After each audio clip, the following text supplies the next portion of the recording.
April is almost over, and that means Hotta Studio's newest gacha, Neverness to Everness, is just on the horizon. Let's talk about it.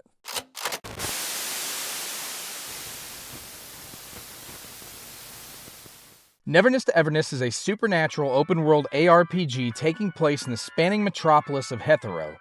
As the player, you take on the role of an anomaly hunter known as the Appraiser, tackling supernatural commissions with your team. Combat will feature 4-person squads with a large focus on elemental attribute-based reactions and synergy over plain raw DPS output. I'll go into more detail on the combat in just a little bit. The city of Hethereau is a large metropolitan area, but it has a, let's say, dark side to it.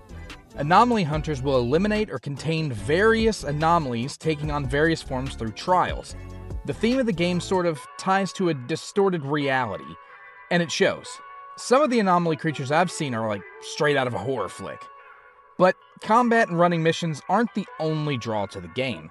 During downtime, players have a lot of freedom in the world. Want to run your own cafe and serve customers? No problem. The game has a built-in management sim. Want to buy a sports car, customize it, and race? You can make it happen. Feel like committing crimes? Guess what? You can do that. There's even a wanted level mechanic in the game that makes the game's authorities pursue you and jail you.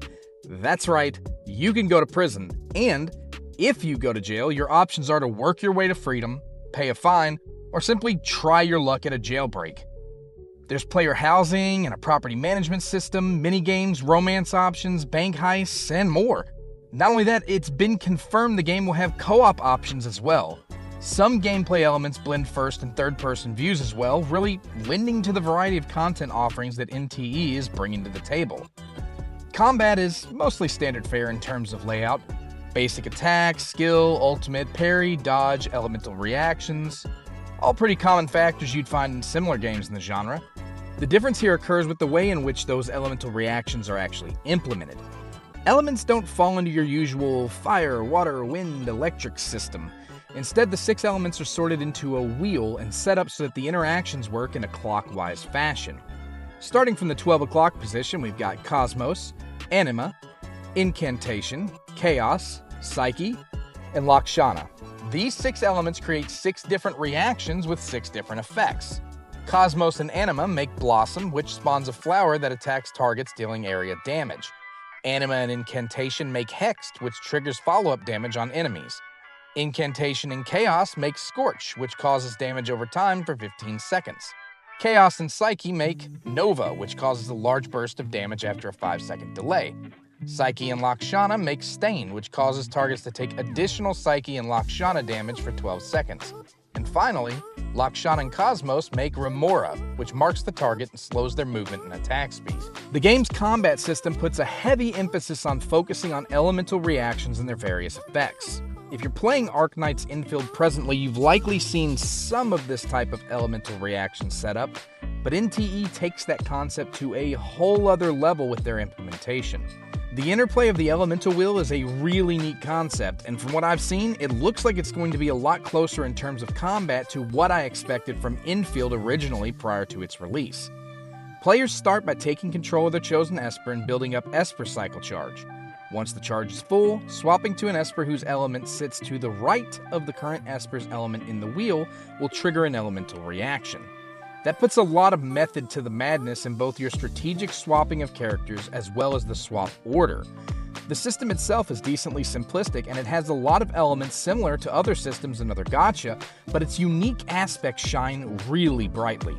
As I mentioned earlier, this game's combat seems like it's going to align closer with my initial expectations of Infield's combat system, and honestly, it looks like it'll be a lot of fun, especially when there are a lot of characters with various roles and strengths in the mix. The focus in this game will clearly be on team composition. Characters will fall into one of those 6 elemental categories, and as I mentioned earlier, will have a basic attack, skill, and ultimate. In addition, all characters also have a passive ability related to their element that applies team-wide buffs even when they're not on the field. In addition to the aforementioned abilities, character kits also contain 1 quick-time event skill, 1 ability passive, and a selection of life skills. Using Sakiri as an example, her first passive, Can I Eat This?, grants a Scorch enhancement that applies a random debuff every time Scorch is applied on an enemy.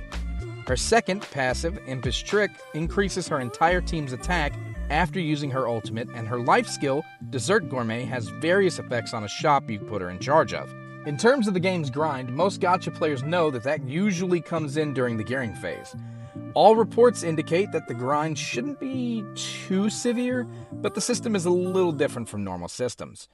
In the case of NTE, the gearing system is called the console system. The console system takes the form of a Game Boy with Tetris-like slots for a cartridge, which is sort of like a main piece of gear, and several modules, this game's gear equivalent to armor pieces, I suppose. There's a specific game mode you can play to earn these cartridges and modules called Rabbit Hole, but be forewarned, farming these will consume stamina. Completing Rabbit Hole runs will reward players with cartridges as well as coins which can be used to attain modules. Modules have a 2 and 4 piece set bonus, and they come in 3 different rarities. Further, the higher end difficulty version of the bonding Rabbit Hole minigame will let you focus the pieces that you actually want to attain, eliminating just a little bit of the RNG aspect. The cartridges you earn will also show you all of their stats and substats ahead of time, letting you know what you're investing in before you actually invest. Further, slotting 4 pieces in will typically leave some room, allowing for additional cartridge equipment. And that's where character preferences come into play. Each character has a preferred block shape that grants a special bonus for using cartridge blocks of that specific type. Once these set bonuses are activated, it's a good idea to align any remaining space with your agent's preferred module block type to maximize the benefit. Luckily, the game has a robust build guide built in, so should there be any question of what's good, they've pretty much already thought of it and have you covered. In terms of a weapon equivalent, this game uses arcs. And arcs come in 3 rarities, B, A, and S rank. B and A rank are freely farmable in the overworld through exploration. Defeating bosses for the first time will actually give you S rank arcs. That doesn't mean there isn't a weapon banner though, but it's less necessary. But I'll go into more detail on the weapon banner shortly. First, I want to circle back to the stamina system. This game has a stamina system, but it differs substantially from traditional gacha mechanics. The stamina system in NTE is a dual stamina system. One side is the city stamina, and the other is pixels. Pixels are used for character materials, farming out cartridges, and it regenerates passively over time. While city stamina, on the other hand, refreshes weekly and is used to handle overworld side gigs and typically earn city currency called fons that are used to purchase a lot of different things. Circling back to the gacha side, the gacha system in this game is, let's say, unique. First, the boring stuff. The rates. Rates are 100% guaranteed at 90 pity. No 50-50 system, and pity also carries between banners. But the real interesting part of the whole thing is how the system itself works. Other gacha have you pulling a lever, making a wish, all that kind of stuff. This game actually has you playing a board game. The trick to knowing how good your luck is understanding the specifics of the system. There are 2 box types you can get in this board game, gold and purple. Purple boxes have a 0.2% chance at the 6-star rate-up character, while landing on a gold has a 3% chance. Moving your character on the board involves rolling a 6-sided die and moving the amount of spaces rolled. These dice, they're your pool currency. The loot box tiles aren't the only ones in the mix, however. There are also random one-off tiles that grant things like glider skins, lost pieces, which are this game's premium pool currency and reward grants, and more. There's even off-board movement available in the map that has things like dice roll refunds, outfit unlocks, skins for vehicles, and if you're insanely lucky, the featured character instantly. The board will transform after 70 pulls, increasing the chances of getting the featured character until being guaranteed by roll 90. For all of you infield players out there though, the arc pull system, that's this game's weapon system, is going to sound really familiar.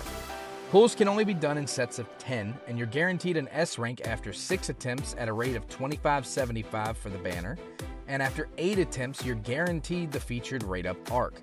You can also spend 25 try keys to outright purchase any of the non-limited arcs, but personally, I don't think that's a very good option at the moment. I may change my mind once I'm in the game, but if infield is any indication, I don't find myself drawn to that route, though it's nice that the option is included.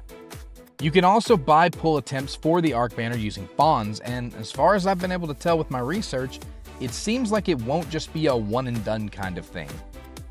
There's likely a lot that I'm missing here, but there's a lot to this game.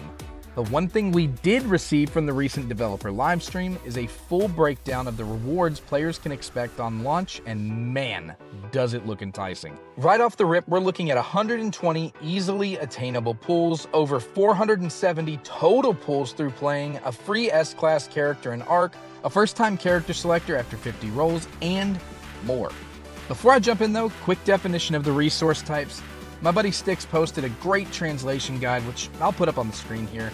Feel free to pause if you need to take a longer look, but I'm going to touch on the bigger ones right now.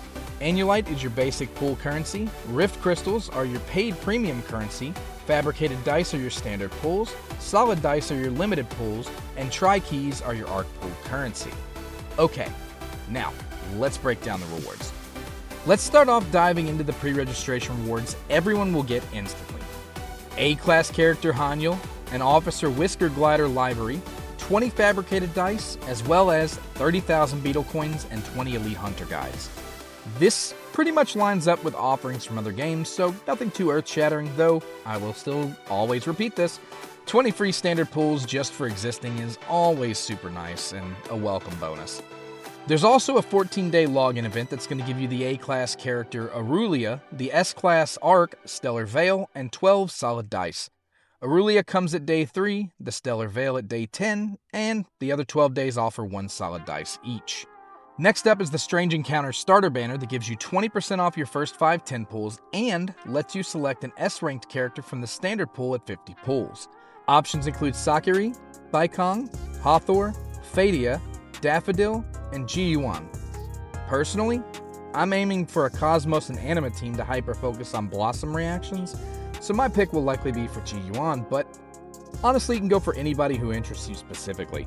In addition to all of that, we're also getting a 5-stage reward event related to our Hunter levels, granting a total of 25 Tri-Keys, 30 Fabricated Dice, 10 Solid Dice, and 300 Annulith. Rewards are going to come from levels 5, 15, 25, 30, and 40. Now, for the moment you've all been waiting for, I mentioned a free S-ranked unit. Well, I saved this for last for a reason. Not only are we getting an S-ranked character, we're also getting their S-ranked arc. But that's not all.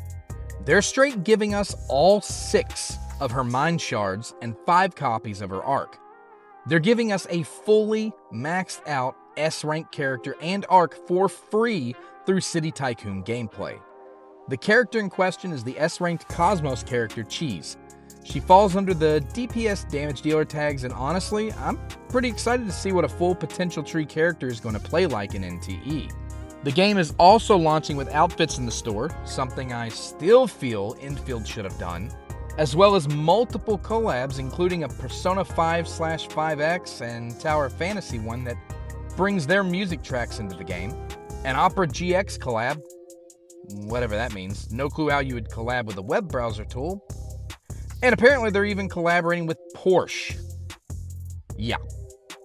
There will undoubtedly be some animosity against Studio Hotta over Tower of Fantasy, and hey, listen, I get it.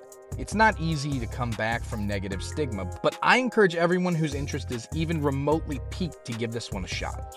I'm not gonna lie, this game has the sheer presence and momentum going into launch to completely dominate my playtime. I have fun with a lot of different games like Wuthering Waves, Arknight's Infield, and Mongil Stardive, but this game may finally be the one to nail me down for a while just based on the sheer scope and what it's bringing to the table. More than anything else, I've been impressed by their willingness to depart from the traditional elemental tropes and develop something meaningful and impactful for their combat system. The more I read and see footage, the more excited I am to get fully hands-on and dive in. And luckily, I don't have to wait too much longer. Neverness to Everness launches on PC through their own client, iOS, Android, Mac, and PlayStation 5 on April 29, 2026, with full crossplay and cross-save expected. What do you all think? Are you excited for Neverness to Everness? Comment down below and let me know your thoughts. Like the video if you like this content, and don't forget to subscribe to stay up to date with all of my content. If you want to really keep up with me, you can feel free to join my community Discord, or you can follow me on X or TikTok, where I post decently often. Anyways, that's all for today. Thanks for stopping by, and I'll catch you all in the next video. Later.